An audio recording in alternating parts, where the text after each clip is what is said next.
A dark river at night. No wind, no sound but water. 2,500 years ago, a man wrote about you. You hadn't been born yet. He didn't care. His name was Heraclitus. He lived alone on a mountain above a city he despised.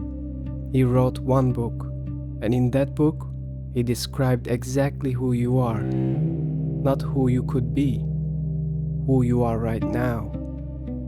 The man has been dead for 25 centuries, and he is still waiting for you to prove him wrong. Ephesus, 500 BC, one of the most magnificent cities the ancient world had ever built. Marble temples touching the sky, the smell of cedar and salt from the Aegean, crowds moving through wide streets like water through stone, men arguing in the agora about gods, about power, about money, priests in white robes ascending temple steps at dawn, children running between columns that had taken a generation to raise. Life, loud and certain and completely sure of itself. Heraclitus was born into the very center of it.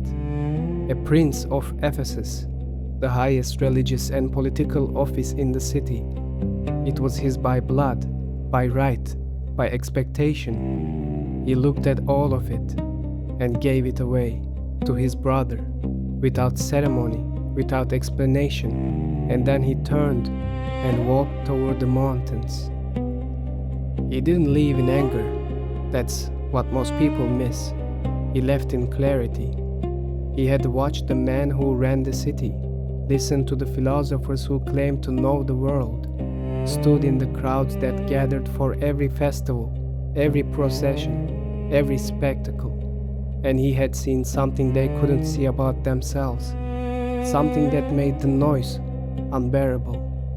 So he walked up through the olive groves on the lower slopes, where the trees were ancient and the light came through silver, past the shepherds who nodded but didn't speak, higher, where the path disappeared and the rock took over, where the wind came from no direction and every direction at once, where you could see the whole valley below, the river, the city, the harbor, the sea, all of it small and silent from above. He kept walking. He found a cave in the hillside, cold in summer, colder in winter. A thin stream running through the rock nearby. Eagles nesting somewhere above. You could hear them, but rarely see them. This became his world. He would sit at the cave entrance for hours, not meditating, not praying, watching. The way shadows moved across the valley as the sun crossed the sky. The way storms built over the Aegean, dark and slow, before breaking over the mountains. The way the river below never held the same shape twice, always bending, always cutting new lines into the earth. He watched a hawk circle the same turmoil for an entire afternoon. He watched a fire on the hillside across the valley burn itself out over 3 days. He watched the stars wheel overhead on cold, clear nights, and felt something he could not name, not peace, not happiness, something older than both. Everything moves, he thought. Everything burns and becomes something else. Everything except the people down there. Occasionally he came down, not to reconnect, to observe.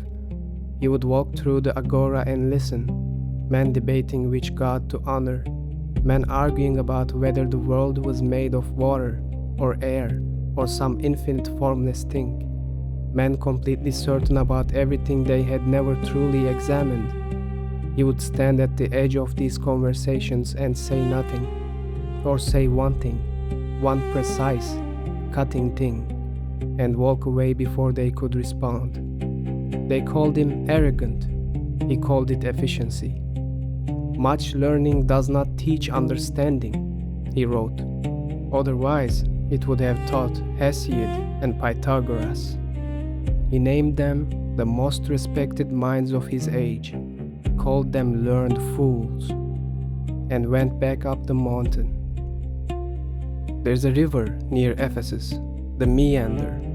It never flows in a straight line. It bends, doubles back, cuts new paths through stone. The water you see now has never been here before. The water you saw a moment ago is already gone. Heraclitus stood at this river and saw the entire universe. You cannot step into the same river twice. Not because the river changes, because you change too. Every cell, every thought, every version of yourself, constantly moving, constantly dying, constantly becoming. The river does not mourn what it was. The river does not cling to its shape. The river does not ask where it is going. It simply goes. Heraclitus looked at humans and saw the opposite. People gripping the banks, refusing to move, calling their stillness stability, calling their fear wisdom.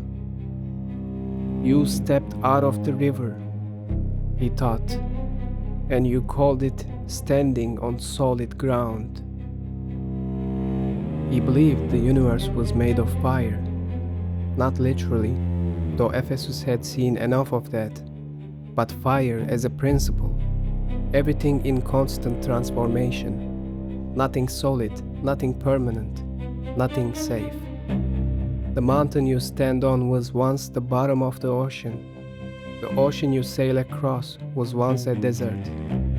The empire you trust will be dust before another empire learns its name. And the self you protect so carefully, the identity, the beliefs, the story you tell yourself about who you are, that too, fire. The same thing is both living and dead, both waking and sleeping, both young and old. He wasn't offering comfort, he was offering precision. The world does not care about your plans. It only knows one direction, forward. This is the part Heraclitus could not forgive. Not that people suffered, not that life was hard, but that people chose not to see. The waking have one world in common, he wrote. Sleepers each turn aside into a private world of their own. He meant this literally. Most people, he believed, move through their entire lives inside a dream they built themselves. A dream made of habit, comfort, and the refusal to look clearly. They wake up in the morning and repeat yesterday. They make the same mistakes with different names attached. They call their patterns personality. They call their loops identity, and the river flows past them, and they do not notice. This is what made him impossible to be around. He could see it happening in real time, in every conversation, every crowd, every leader standing in front of a cheering city, asleep, all of them. And the terrible thing about Heraclitus, the thing that still cuts after 2,500 years, is that he wasn't wrong. He finished his book, one book, his only book, and he did not publish it. He did not share it with the philosophers or kings. He walked to the temple of Artemis, one of the 7 wonders of the ancient world, and he left it there, in the dark, in the sacred inner chamber. When asked why he wrote in such difficult language, he said, "I wrote it so only those capable of understanding would find it." He wasn't hiding it from people, he was filtering for them.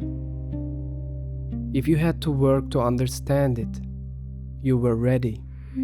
If it confused you, you weren't.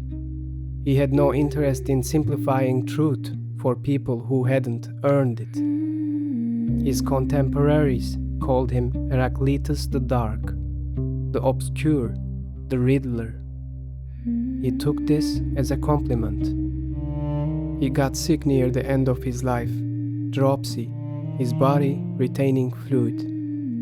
He went to the doctors and described his illness in riddles, asked them to turn rain into drought. They didn't understand. He left, buried himself in cow dung on a hillside, a folk remedy he had heard of, lay there waiting for the heat to cure him. It didn't. He died there, alone, on a hillside above Ephesus. Some accounts say dogs found him. Others say he was unrecognizable. The man who wrote with perfect clarity about the nature of existence died in a way no one could explain. The river is still there, near where Ephesus once stood. The city is ruins now, marble columns face down in the dirt. The temple is gone, the crowds are gone, the princes and priests and merchants all gone. The river didn't notice.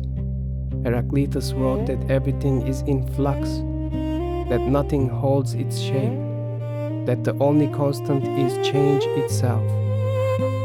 And then he spent his entire life unable to connect with a single person, unable to change how he saw the world, frozen in his own clarity. The man who understood the river never learned to flow. Maybe that's the lesson. Understanding is not the same as living. Seeing clearly is not the same as moving freely. Heraclitus knew what you were. He wrote it down. He left it in the dark. The question he never asked, and the only one that matters, is what you are going to do now that you know.